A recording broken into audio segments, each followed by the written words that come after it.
Tonight, you will get dressed without thinking about it. You will grab a shirt, pull on some pants, maybe a jacket if it is cold outside. It feels automatic. It feels like the most obvious thing in the world. But somewhere around 170,000 years ago, one of your ancestors did something that had never been done before on this planet.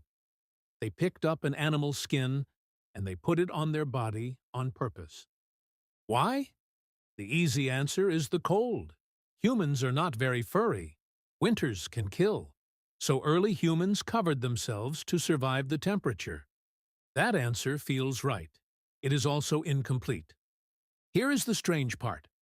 Genetic research suggests that clothing may have appeared long before humans ever needed it for warmth. A study led by geneticist Mark Stoneking looked at something you would never expect to hold a clue: body lice. Body lice, unlike head lice, cannot survive without fabric. They live in clothing, not directly on skin. So by measuring how long ago body lice evolved as a distinct species, separate from head lice, researchers could estimate how long humans have been wearing clothes. The number that came back was surprising. Somewhere between 170,000 and 83,000 years ago. That timeline does not line up neatly with the coldest ice ages. Humans were still mostly in Africa. The climate was not yet brutal enough to explain it. So if it was not just the cold, what was it? Anthropologist Ian Gilligan has spent years studying this question, and his research points somewhere unexpected. Clothing, he argues, was not only a response to the environment, it was a response to the mind. Once early humans began wrapping animal hides around themselves, something changed. Skin, which had always been visible, became something that could be hidden. And once something can be hidden, it can also be revealed on purpose. Think about what that means. The moment a body could be covered, a body could also be decorated. A choice appeared that had never existed before. What do I show? What do I keep private? What does this covering say about who I am? This is the part that rarely gets said out loud. Clothing may be one of the first technologies that had nothing to do with survival, and everything to do with identity. Look at the archaeological record, and you find this pattern almost immediately.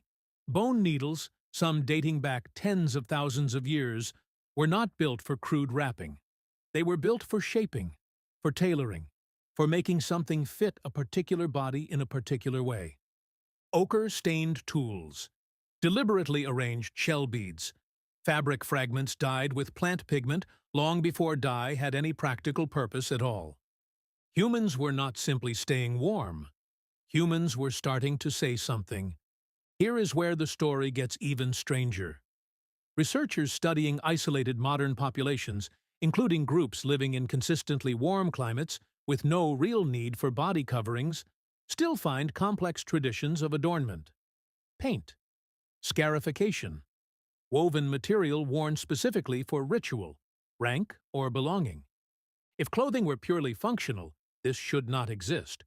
Warm climates do not require insulation, and yet the desire to mark the body persists everywhere humans are found.